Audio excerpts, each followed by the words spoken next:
Bon, qui dit nouvelle année dit nouveau planning des sorties pour le Marvel Cinematic Universe. Ici pour 2024, on a seulement eu affaire à Deadpool et Wolverine ou encore Agatha du côté des séries. Pour 2025, le MCU veut faire les choses en grand, et ce en proposant 3 grands films au cinéma. Sachant que du côté des séries, pour ne citer qu'elle, on a le droit au retour de Daredevil. C'est juste fou, clairement comme on va le voir, l'année 2025 sera une très belle année pour le MCU, surtout que ce sera une année qui va mettre en place l'arrivée des prochains films Avengers. Sortez vos costumes de super-héros, installez-vous confortablement et explosez le pouce bleu avec le gant de l'infini.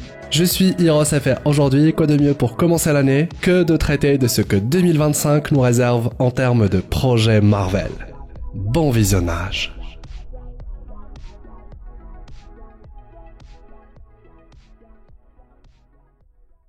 Commençons directement les festivités avec la sortie d'une série d'animation sur Spider-Man en ce mois de janvier, intitulée Your Friendly Neighborhood Spider-Man, où on a l'occasion d'explorer les débuts d'un Peter Parker en tant que Spidey dans un tout autre univers. Du coup, forcément plusieurs événements seront différents de ceux que l'on connaît, sachant que la base, elle, devrait être la même. À la différence que le mentor de ce Spidey ne sera pas Tony Stark, mais Norman Osborn. Et ça, clairement, eh bien ça change beaucoup de choses. Certaines images partagées par Marvel Studios nous permettent d'ailleurs de confirmer la présence d'autres personnages, comme Doctor Strange, alors que du côté des vilains, il semblerait qu'il y ait tout le monde. Y compris du Venom selon certains plans, il ne possède pas de confirmation pour l'instant. A noter qu'à la base, il était question d'une série d'animation qui allait explorer le passé de notre Spider-Man, et comment ce dernier était devenu un homme araignée, une idée qui du coup a évolué, jusqu'à donner vie à un show qui se concentre sur un variant de notre Spider-Man. De quoi, pourquoi pas, rappeler à certains fans comment fonctionne le concept de variant et comment le multivers peut offrir de nombreuses versions différentes de personnages que l'on connaît. Et ce, en prévision des prochains films Avengers, disons-le très axé multivers. En somme, avec cette série Spider-Man, on a de quoi patienter avant l'arrivée du prochain grand film Marvel, Captain America 4. En effet, Captain America 4 sortira lui en février, le 12 février pour être plus précis. Oui, c'est pour très bientôt, et là, on peut vraiment dire qu'on entre dans le vif du sujet. L'occasion de retrouver Sam Wilson dans le costume du Captain, maintenant qu'il endosse à 100% l'héritage que représente le bouclier qu'il a reçu de Steve Rogers durant le film Avengers Endgame.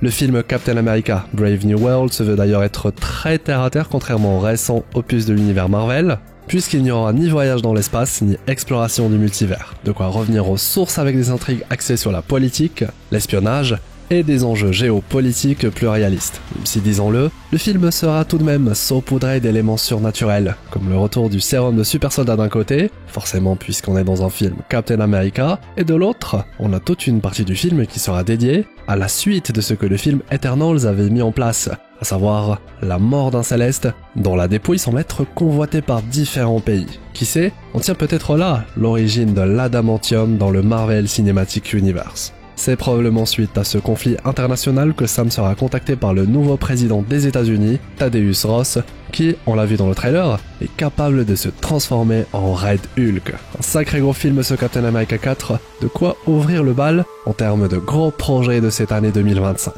À peine le temps de respirer après Captain America 4, qu'on enchaîne directement le 5 mars sur Daredevil Born Again. Enfin le retour de Matt Murdock, le diable de Hell's Kitchen. De loin l'un des projets les plus attendus des fans de Marvel cette année, d'autant plus qu'il est question de la suite de la série Daredevil et non pas un reboot complet du personnage ainsi que son histoire. On y retrouvera donc Daredevil lui-même, logique, mais aussi Wilson Fisk, mais pas que. Même le Punisher, joué par Jon Bernthal, sera là pour reprendre son rôle iconique, avec comme objectif, nous fournir une série de qualité qui se déroule dans un contexte très particulier. En effet, le final de la série Echo teasait déjà le fait que le caïd, Wilson Fisk, sera le nouveau maire de New York, ce qui n'est pas près de plaire à Matt qui connaît sa véritable identité, soit la tête pensante du crime organisé à New York. A noter que la série est présentée comme le projet le plus violent du MCU jusqu'à maintenant, de quoi détrôner Moon Knight qui avait tenté l'expérience. Et vu qu'on parle d'une série, ce sera du coup disponible sur Disney+, avec un épisode par semaine, du moins c'était le cas pour Agatha, Loki, Falcon et le Soldat d'hiver, etc. De quoi là encore patienter avant l'arrivée du prochain grand film Marvel, j'ai nommé Thunderbolts. Le deuxième grand film Marvel de l'année sera du coup disponible en avril, le 30 avril pour être plus précis, et pour le coup, il sera très conséquent en termes de casting, avec énormément de héros et anti-héros qu'on a déjà vu dans le MCU. On y retrouvera Yelena Belova, la sœur de Natasha, elle aussi une Black Widow qu'on a eu l'occasion de découvrir dans plusieurs projets maintenant. On y retrouvera Bucky, le soldat de l'hiver, ainsi que Red Guardian, le père adoptif de Natasha, connu pour son rôle de super soldat russe. On revoit également Taskmaster du film Black Widow avec une version revisitée de son personnage, pareil pour Ghost du film Ant-Man 2, ou encore le US Agent de la série Falcon et le soldat de l'hiver. Et tous semblent travailler pour Valentina, du moins jusqu'à ce que cette dernière ne les envoie dans une dernière mission suicide. Vous l'aurez compris avec Thunderbolts, le MCU souhaite nous montrer une équipe Avengers de l'ombre qui s'occupe des missions que les Avengers traditionnels refuseraient, sachant que c'est surtout la dynamique contre les personnages qui va être intéressante à suivre, des héros qui, comme les Avengers à leur début, ne voulaient surtout pas travailler en équipe. Dans le trailer du film, on pouvait d'ailleurs voir la présentation du personnage de Bob, secrètement Sentry, un super-héros au pouvoir dévastateur. Bref, peut-être la grande menace du film, ou alors une possible recrue pour les Thunderbolts. En tout cas, le film joue sur le parallèle avec les vrais Avengers, allant même jusqu'à présenter le groupe dans l'iconique tour Stark, comme dans Avengers 1. Désormais, la propriété de Valentina, qui devrait du coup être une sorte de nouvelle Nick Fury dans la symbolique.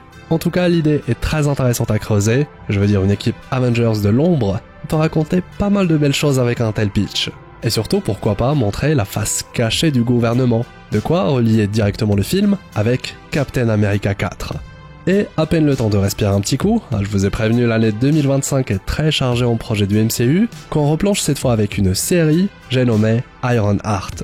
Cette série débute le 25 juin, et elle nous permet de retrouver Riri Williams, vue dans le film Black Panther 2, avec cette fois un projet dédié.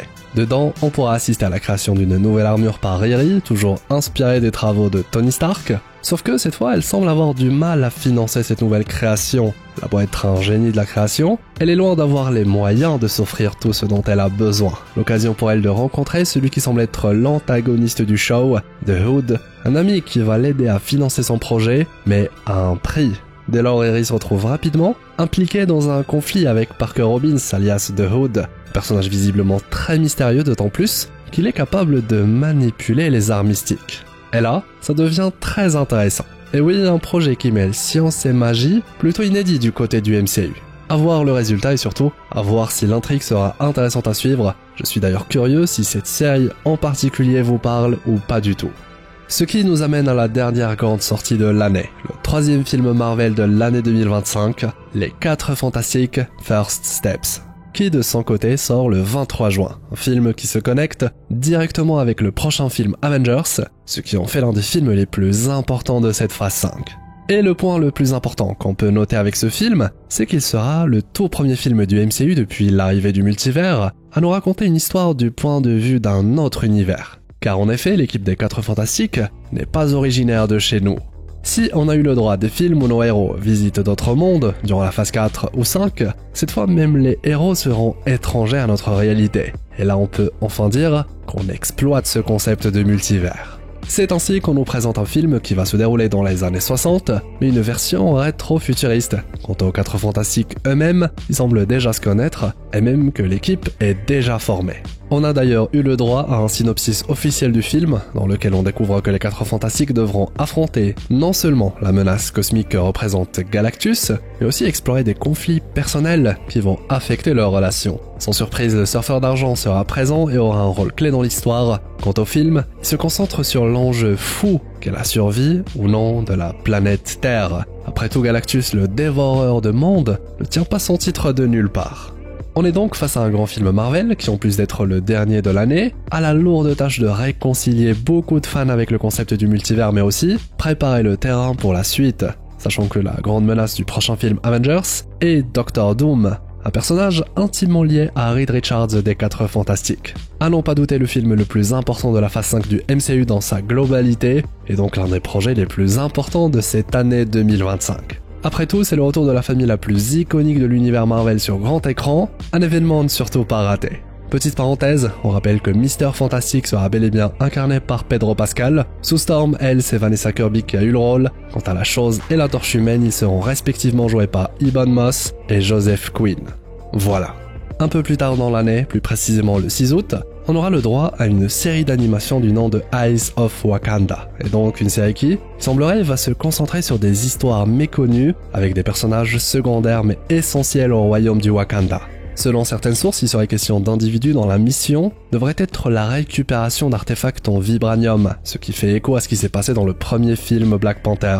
Mais sinon, pour l'instant, on n'en sait pas davantage. C'est d'ailleurs un élément important à souligner, les dates partagées. Tout ce planning peut à tout moment changer. Ça, on en a l'habitude maintenant avec le MCU. Même si du côté des films, ça ne devrait pas trop bouger, puisque ça correspond assez bien aux dates habituelles de sortie. En octobre, on va d'ailleurs sûrement avoir le droit au spécial Halloween, cette fois dédié au concept de Marvel Zombie. On avait déjà eu un épisode dans le genre dans la série What If, mais du coup cette fois on va complètement plonger dans le concept. Et on finit l'année avec Wonder Man, une série prévue pour l'instant en décembre, bien qu'il y ait un gros risque qu'elle soit repoussée à 2026. Mais peut-être que l'équipe saura tout finaliser à temps pour sa sortie. Ce sera l'occasion de découvrir un nouveau héros dans l'univers du MCU, Simon Williams, alias Wonder Man, un personnage complexe au grand pouvoir toutefois. Le teaser partagé par Marvel Studios présente une série qui ne se prend pas tellement au sérieux, ce qui crée le doute concernant les intentions du show. D'ailleurs dans la série on retrouve un personnage qu'on a déjà vu dans le MCU, le fameux acteur qui a fait semblant d'être le mandarin, le même personnage qui a accompagné Shang-Chi à la dimension de Talo. Là encore un personnage très orienté comic relief, donc à voir ce que ça va donner.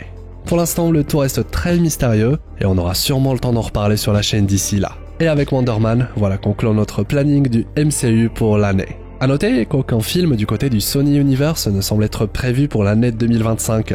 Spider-Man 4 est quant à lui prévu pour 2026 si tout est ok.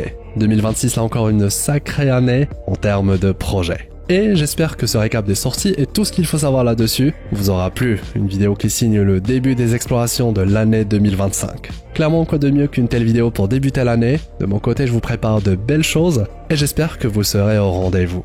C'est lequel d'ailleurs le projet que vous attendez le plus cette année? Et aussi, vous pensez quoi du planning de 2025? C'est équilibré, un peu trop de séries? Vous auriez préféré un 4e grand film? Dites-le moi en commentaire. De mon côté, je vous souhaite le meilleur pour cette année 2025, ainsi qu'un géant merci pour votre soutien et votre fidélité depuis toutes ces années. Et du coup, nous revoilà repartis pour une nouvelle année pleine de belles explorations, et ça, c'est beau.